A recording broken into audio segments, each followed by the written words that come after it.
ব্যাংকে প্রতিনিয়ত সাইবার হামলা প্রতিরোধে সমন্বিত ব্যবস্থার উদ্যোগ কেন্দ্রীয় ব্যাংকের।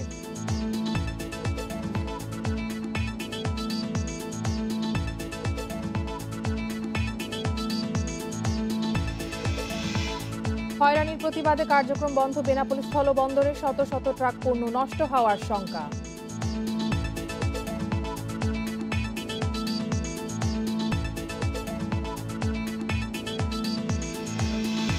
কমেছে জাইকা তহবিলের ঋণের সুদ হার, 7% থেকে কমে সুদ হার এখন 5%।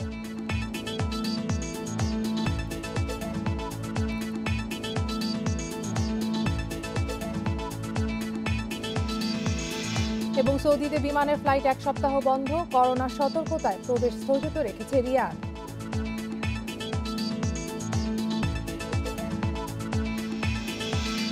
আমন্ত্রণ অর্থনীতি সারাদিন, আপনাদের সঙ্গে আছে আমি কপ্তিয়া মুমতাহানা। শুনছিলেন শিরোনাম, এবারে জানাবো বিস্তারিত। প্রায় প্রতি মুহূর্তে সাইবার হামলার চেষ্টা হচ্ছে দেশের ব্যাংক খাতে। এইসব হামলায় অর্থ বা তথ্য চুরি হচ্ছে কিনা তা অজানাই থেকে যাচ্ছে বলে মনে করেন বিশ্লেষকরা। যদিও এ ধরনের হামলা প্রতিরোধে গঠিত সরকারের সংস্থা বিডি সার্ট বলছে 2016 সালের তুলনায় সক্ষমতা অনেক বেড়েছে। ভবিষ্যৎ চ্যালেঞ্জ মোকাবেলায় ব্যাংকগুলোর জন্য ফাইন্যান্সিয়াল সার্ট গঠন করা হচ্ছে বলে জানায় সংস্থাটি। সাইবার যুদ্ধের লাইভ দৃশ্য এটি। এক দেশের হ্যাকার আক্রমণ চালাচ্ছে অন্য দেশে। তাদের লক্ষ্য দুটি, তথ্য এবং অর্থ চুরি। আক্রমণ শুধু অন্য দেশ থেকেই হয় না, অভ্যন্তরীণও হয়। সম্প্রতি সবচেয়ে বড় সাইবার হামলার শিকার হয় মার্কিন যুক্তরাষ্ট্র। 15 ডিসেম্বরের দৃশ্য এটি, যেখানে দেখা যায় দেশের ইন্টারনেট সেবাদানকারী প্রতিষ্ঠান আইএসপিগুলোতে প্রচুর আক্রমণকারী ম্যালওয়্যারের উপস্থিতি। স্বভাবতই প্রশ্ন জাগে, যুক্তরাষ্ট্র যেখানে হামলা প্রতিরোধ করতে পারেনি, সেখানে বাংলাদেশের অবস্থা কি? বিশ্লেষকরা বলছেন, দেশের প্রতিষ্ঠানগুলোর মধ্যে তথ্য লুকানোর প্রবণতা আছে, ফলে জানা যাচ্ছে না বাস্তব চিত্র। কেন্দ্রীয় ব্যাংকে এই নিয়ে দুবার আপনার অনেক বড় রকমের অ্যালার্টের কথা তারা বলেছে।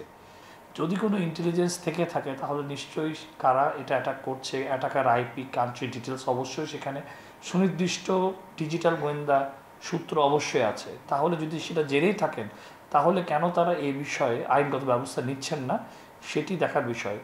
কম্পিউটার কেন্দ্রিক অপরাধ প্রতিরোধে গঠিত সরকারি সংস্থা বিডি সার্ট বলছে, হামলা প্রতিরোধে সাইবার জগতে সার্বক্ষণিক নজরদারি করছেন তারা। পাশাপাশি ব্যাংকগুলো নিজেরাও নিরাপত্তা জোরদার করছে, ফলে ঠেকানো গেছে অনেক হামলার চেষ্টা। এখনকার অবস্থা অনেক গুণে উন্নতি হয়েছে, তবে এই উন্নতিটা ক্রমশ বাড়ছে এবং নতুন নতুন চ্যালেঞ্জ আসছে।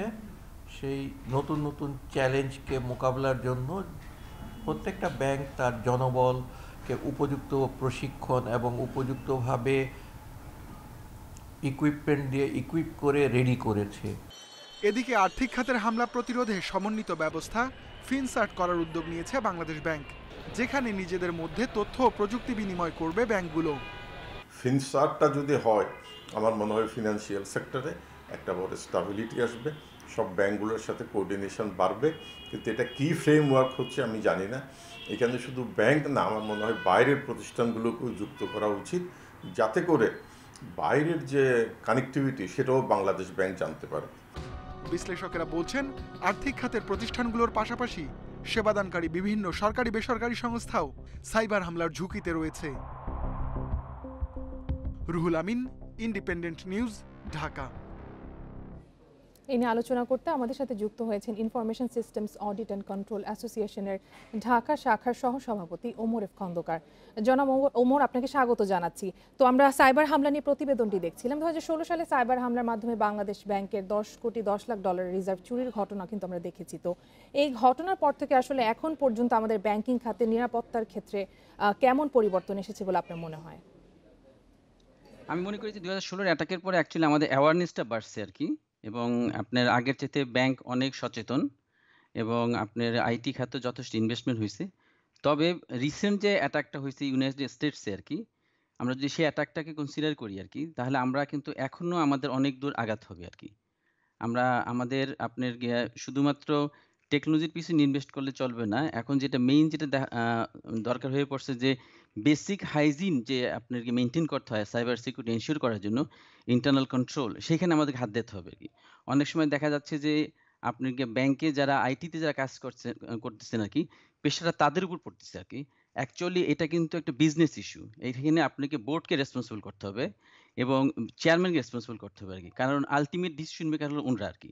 সুতরাং এইখানে আইটি থেকে যে সমস্ত ইনিশিয়েটিভ নেওয়া হচ্ছে, সেই ইনিশিয়েটিভ গুলো প্রপারলি ইমপ্লিমেন্ট হচ্ছে কিনা সেটা বোর্ড সুপারভাইজ করবে এবং আইটি থেকে যে সমস্ত সাজেশন গুলো দেওয়া হচ্ছে, সেই সাজেশন গুলো আপনার গিয়া বোর্ডকে কিন্তু শুনতে হবে। আমরা যেটা অনেক সময় রিসেন্টলি আমরা যেটা দেখি যে আমাদের একটা ট্রেন্ড চালু হয়েছে যে আপনার ঠিক খুব সস্তা একটা জনপ্রিয়তা আমরা নিতে চাই অনেক সময় আরকি। যেমন হঠাৎ করে একটা মোবাইল অ্যাপস আমি ডেভেলপ করে লঞ্চ করে একটা মার্কেট একটা হাইপ তুলতে চাই আরকি। কিন্তু এটার পিছনে যে ধরনের সাইবার রিস্ক রয়ে গেছে, এই রিস্ক গুলো কিন্তু অনেক সময় অ্যাসেস করা হয় না আরকি। যার ফলে যেটা ঘটে যে আমরা কিন্তু আপনার গিয়া ভালনারেবল হয়ে যাচ্ছি আরকি। এবং অনেক সময় আইটি থেকে এটা বলা হয়। কিন্তু যেহেতু এটা বিজনেস ইস্যু থাকে, তাই এটা কিন্তু অনেক সময় ইগনোর হয়ে যায় আরকি। এবং এরকমও অনেক সময় ঘটনা ঘটে যে যেখানে এমডিও অনেক সময় অসহায় হয়ে পড়েন আরকি। সুতরাং আমাদেরকে এই মানে বোথ সাইড, বোথ বিজনেস এবং technology side plus policy maker একসাথে কাজ করতে হবে আমাদের যদি শুধু জনাব ফাইন্যান্স ওমর, সেক্টর আমরা না। আরেকটি বিষয় জানতে চাই যে সাইবার হামলার আশঙ্কায় কিন্তু গত ৩ মাসের মধ্যে ২ বার সতর্ক করা হয়েছিল আমাদের রাষ্ট্রায়ত্ত এবং বাণিজ্যিক ব্যাংকগুলোকে আর কি। তো এরপরই ব্যাংকগুলো তাদের অনলাইন ব্যাংকিং ব্যবস্থায় নিরাপত্তা বাড়ানো সহ এটিএম বুথের কার্যক্রম সীমিত করে দেয়। তো সাইবার হামলা ঠেকাতে কি এগুলি যথেষ্ট, এই পদক্ষেপগুলো আর কি? এগুলি যথেষ্ট না। এটা হলো ইমিডিয়েট মেজার বলে একটা কথা আছে। সেটা নেওয়া আরকি, বুঝছেন? যে একটা অ্যাটাক হচ্ছে এই মুহূর্তে আমাকে এটা কিভাবে আপনাকে ঠেকাতে হবে। সেটার জন্য এই মেজারগুলো নেওয়া দরকার আছে। কিন্তু সাইবার অ্যাটাকটা কিন্তু এটা সুদূর প্রসারী একটা ইস্যু আমাদের জন্য। আজকে আমরা যেরকম করোনার যে এফেক্টেড সারা ওয়ার্ল্ড আমরা ফেস করতেছি, গড ফরবিড আমরা এই ধরনের সিচুয়েশন কিন্তু সাইবার অ্যাটাকের ক্ষেত্রেও কিন্তু আমরা ফেস করতে পারি। ওয়ার্ল্ড ফেস করতে পারে। শুধুমাত্র ফাইন্যান্সিয়াল সেক্টর না, আমাদের যে সমস্ত ক্রিটিক্যাল ইনফ্রাস্ট্রাকচার আছে, সেই জিনিসগুলো আমাদেরকে কিন্তু খেয়াল মানে আনতে হবে, খেয়াল রাখতে হবে যে অ্যাকচুয়ালি আমরা কতটুকু প্রোটেক্ট করতে পারতেছি। এবং শুধু তাই না, আমরা দেখেন যে এই যে রিসেন্ট অ্যাটাক যেটা ঘটছে SolarWinds, থার্ড পার্টি একটা নেটওয়ার্ক মনিটরিং টুলস, আমরা অনেক সময় এই টুলসের উপর ডিপেন্ডেন্ট। কিন্তু তার মাধ্যমেই কিন্তু আপনার গিয়ে কম্প্রোমাইজ হয়ে যাচ্ছে আরকি। সুতরাং আমাদের এই নিজস্ব যে সক্ষমতা, এটা কিন্তু আমাদের অর্জন করতে হবে আরকি। এই জন্যই বিষয় দরকার হচ্ছে হলো যে গত বছর আমরা বিআইবিএম এর এক গবেষণায় দেখেছিলাম যে দেশের অর্ধেক ব্যাংকই সাইবার নিরাপত্তায় নেক্সট জেনারেশন ফায়ারওয়াল সফটওয়্যার পুরোপুরি স্থাপন করতে পারেনি। তো বর্তমানে আসলে এই কার্যক্রমের অগ্রগতি কেমন মনে হচ্ছে আপনার কাছে? এখানে আমি একটা বলব যে বিআইবিএম এ যে রিসার্চ করছে ঠিক আছে, নেক্সট জেনারেশন ফায়ারওয়ালই কিন্তু ইস্যু না। This is only the technology piece. Cyber অ্যাটাককে যদি আমি আমার ব্যাংকিং সেক্টরকে সাইবার অ্যাটাক থেকে প্রোটেক্ট করতে চাই, তাহলে আমাদেরকে এখানে নজর দেওয়া দরকার পিপল ডেভেলপমেন্টে। কারণ আমার দক্ষ জনবল যদি না থাকে, আমি নেক্সট জেনারেশন ফায়ারওয়াল কিনেই কিন্তু আমি আমার ব্যাংকটাকে বা আমার ইনস্টিটিউটকে আমি সাইবার অ্যাটাক থেকে প্রিভেন্ট করতে পারবো না। সুতরাং মেইন ফোকাস দরকার যে আমার এখানে পলিসি মেকিং এ আমার যে সমস্ত দক্ষ জনবল আমরা তৈরি করব, তাদেরকে আবার কিভাবে আমরা ইউটিলাইজ করব, সেই লেভেলটা আমাকে এখানে আনতে হবে আগে। এরপরে কিন্তু আসতে হবে যে আমার ইন্টারনাল কন্ট্রোলের যে প্রসেসগুলো আছে, সেই প্রসেসগুলো আমাদের ইমপ্লিমেন্ট হচ্ছে কিনা। আমাদের পলিসি আছে, কিন্তু পলিসিটা এক্সিকিউট হচ্ছে কিনা, কেন এক্সিকিউট হচ্ছে না, এই মনিটরিংটা দরকার। তারপরে আসতেছে আমাদের টেকনোলজি অ্যাজ এ টুলস। কিন্তু আমরা সবসময় মনে করতেছি যে আমি যদি একটা নেক্সট জেনারেশন ফায়ারওয়াল কিনি অথবা যেকোনো একটা সাইবার সলিউশন কিনি, আমি প্রোটেক্টেড। ব্যাপারটা কিন্তু তা না। যেটা আমরা কিন্তু রিসেন্ট অ্যাটাকে কিন্তু দেখা যাচ্ছে যে না, টুলস দিয়ে আমি প্রোটেক্টেড হব না। এখানে আমার কম্প্রিহেন্সিভ একটা অ্যাপ্রোচ নিতে হবে এখানে আরকি। ওমর, আরেকটা বিষয় আমাদেরকে জানাবেন যে সাইবার হামলা প্রতিরোধে গ্রাহক পর্যায়ে আসলে কিভাবে সচেতনতা বাড়ানো যেতে পারে? গ্রাহক পর্যায়ে সচেতনের, যেমন আজকে আপনারা যে প্রোগ্রামটা করতেছেন, এই ধরনের প্রোগ্রাম অ্যাকচুয়ালি কন্টিনিউয়াসলি করা দরকার এবং ব্যাংকেরও রেসপন্সিবিলিটি রয়ে গেছে তাদের গ্রাহকদেরকে অ্যাকচুয়ালি আপনার করা, অ্যাওয়ার করা। আমরা মাঝে মাঝে কিছু ইমেল ক্যাম্পেইন দেখতে পাই, কিন্তু কতজন কাস্টমার ইমেল পড়তে পারে আর কি। সুতরাং তাদেরও আসা উচিত অ্যাকচুয়ালি পেপারের মাধ্যমে, মিডিয়া, ইলেকট্রনিক এবং প্রেস মিডিয়া ইউজ করে তাদেরকে, কাস্টমারদেরকে অ্যাওয়ার করা যে কোন কোন ক্ষেত্রে তাদেরকে অ্যাকচুয়ালি অ্যালার্ট হইতে হবে, যাতে কিনা তারা সাইবার অ্যাটাকে ভিকটিম না হন আর কি। অ্যাট দ্য সেম টাইম ব্যাংকেও নিজস্ব প্রসেস ডেভেলপ করতে হবে এবং নিজস্ব সিকিউরিটি টিম থাকতে হবে, যাতে কিনা 24/7 আমার এই ব্যাংকিং সিস্টেমটাকে মনিটর করতে পারি আর কি। জনাব ওমর, আমরা আশা করব ব্যাংকগুলো সাইবার হামলা প্রতিরোধে প্রয়োজনীয় পদক্ষেপ দ্রুতই গ্রহণ করবে। আমাদেরকে সময় দেওয়ার জন্য অনেক ধন্যবাদ। কথা বলছিলেন information systems audit and control অ্যাসোসিয়েশনের ঢাকা শাখার সহসভাপতি ওমর এফ খন্দকার। চলে যাচ্ছি পরের খবরে।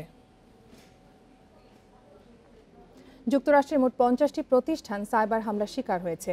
সাইবার হামলা শনাক্তকরণ এবং প্রতিরোধী সংস্থা ফায়ার আইয়ের প্রধান নির্বাহী কর্মকর্তা কেভিন ম্যান্ডিয়া জানিয়েছেন, দেশটির প্রায় 18,000 সংস্থার নেটওয়ার্কে ক্ষতিকর সফটওয়্যারের খোঁজ মিলেছে। তবে এর মধ্যে 50টি প্রতিষ্ঠান বড় ধরনের ক্ষতির শিকার হয়েছে। বিবিসি বলছে, সাইবার হামলার শিকার প্রতিষ্ঠানগুলোর নামের তালিকা এখনো প্রকাশ করেনি সংশ্লিষ্ট কর্তৃপক্ষ। যুক্তরাষ্ট্রের অর্থ, স্বরাষ্ট্র, পররাষ্ট্র এবং প্রতিরক্ষা মন্ত্রণালয় এই হামলার লক্ষ্য ছিল বলেও জানা গেছে। ফায়ার কর্মকর্তা ম্যান্ডিয়ার সংবাদ মাধ্যমকে জানিয়েছেন, রাশিয়ার গোয়েন্দা সংস্থা এসভিআর এর কাজের সাথে এই সাইবার হামলার মিল রয়েছে। 2019 সালের অক্টোবরে সাধারণ কোড পরিবর্তনের মধ্য দিয়ে প্রাথমিকভাবে এই সাইবার আক্রমণের কার্যক্রম শুরু হয়, আর চলতি বছরের মার্চ থেকে শুরু হয় হামলা।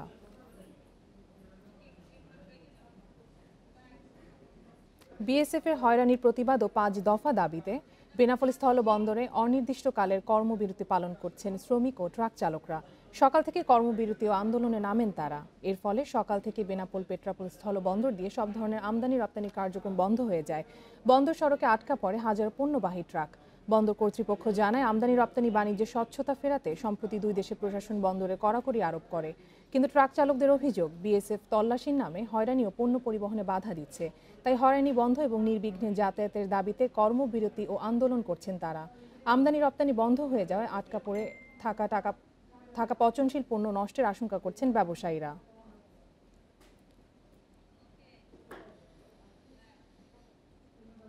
জাপানে পণ্য রপ্তানিকারী কোম্পানিগুলোর ক্ষেত্রে জাইকার অর্থায়নে পরিচালিত তহবিলের সুদ হার কমালো বাংলাদেশ ব্যাংক। এখন থেকে এই তহবিল থেকে 5% সুদে ঋণ পাওয়া যাবে, যা এতদিন ছিল 7%। রোববার এক প্রজ্ঞাপনে সব ব্যাংক ও আর্থিক প্রতিষ্ঠানকে বিষয়ে নির্দেশনা পাঠিয়েছে বাংলাদেশ ব্যাংক। প্রজ্ঞাপনে বলা হয়, বাংলাদেশে সক্রিয় জাপানি কোম্পানি জাপান বাংলাদেশ যৌথ মালিকানাধীন এবং দেশীয় মালিকানাধীন কোম্পানিগুলো সুবিধা পাবে। তবে কোম্পানির মালিকানার ধরন যাই হোক, এই সুবিধা পেতে হলে জাপানের রপ্তানি কার্যক্রম থাকতে হবে। এছাড়াও যেসব দেশীয় কোম্পানির বার্ষিক রপ্তানির পরিমাণ $1 লাখ, তারাও এই তহবিল থেকে ঋণ নিতে পারবে। এর আগে $10 লাখ কম রপ্তানি হলে কোনো প্রতিষ্ঠান ঋণ পেত না। প্রজ্ঞাপনে আরও বলা হয়, গ্রাহক ভেদে ঋণের সর্বোচ্চ হার হবে 5%, যা আগে ছিল 7%।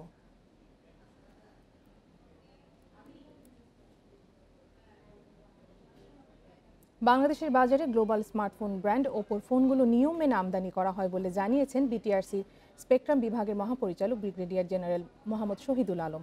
সম্প্রতি ইন্টারন্যাশনাল কনভেনশন সিটি বসুন্ধরাতে ওপো আয়োজিত ও ফোনস নাইট অনুষ্ঠানে কথা বলেন তিনি। এ সময় তিনি আরও বলেন, বিটিআরসির বেঁধে দেওয়া রেগুলেটরি অ্যাফেয়ার্স, পণ্যের গুণগত মান ও দাম সব ক্ষেত্রেই ওপো বেশ এগিয়ে আছে। অনুষ্ঠানে আরও উপস্থিত ছিলেন বাংলাদেশ আইডির ব্যবস্থাপনা পরিচালক, কান্ট্রি পাবলিক রিলেশন হেড সহ সংশ্লিষ্ট কর্মকর্তারা।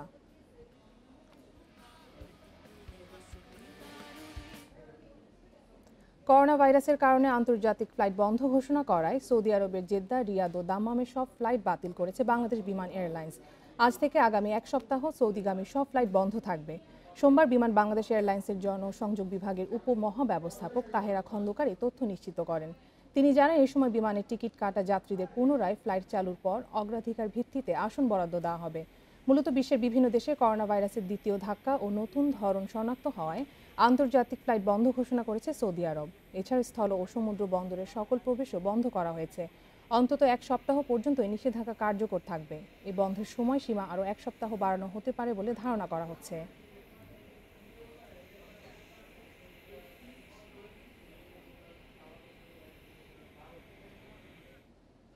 প্রাকৃতিক দুর্যোগ ও জলবায়ু পরিবর্তনের কারণে অর্থনৈতিক অঞ্চলের কোনো ব্যবসা প্রতিষ্ঠান যেন বন্ধ হয়ে না যায়, সেজন্য নীতি সহায়তা দিবে পরিকল্পনা কমিশনের কার্যক্রম বিভাগ। জাতীয় সহনশীলতা প্রকল্প এনআরপির আওতায় এই সহায়তা দিবে পরিকল্পনা কমিশন। বিকেলে রাজধানীর আগারগাঁওয়ে পরিকল্পনা কমিশনে এই বিষয়ে দুপক্ষের মধ্যে সমঝোতা হয়েছে। প্রাথমিকভাবে চট্টগ্রামের মিরসরাইয়ের বঙ্গবন্ধু শিল্পনগর ও নারায়ণগঞ্জের মেঘনা অর্থনৈতিক অঞ্চলে সেবা দেওয়া হবে। অনুষ্ঠানে কর্মকর্তারা জানান, পরিকল্পনা না থাকায় দুর্যোগ পরবর্তী সময় অনেক প্রতিষ্ঠানই বন্ধ হয়ে যায়। করোনায় বন্ধ হয়েছে অনেক শিল্প কারখানা। তারা জানান, দুর্যোগ মোকাবিলা করে ব্যবসা টিকিয়ে রাখতে বিজনেস কমিউনিটি প্ল্যান বিসিপি তৈরিতে সহায়তা দিবে এই চুক্তির আওতায়।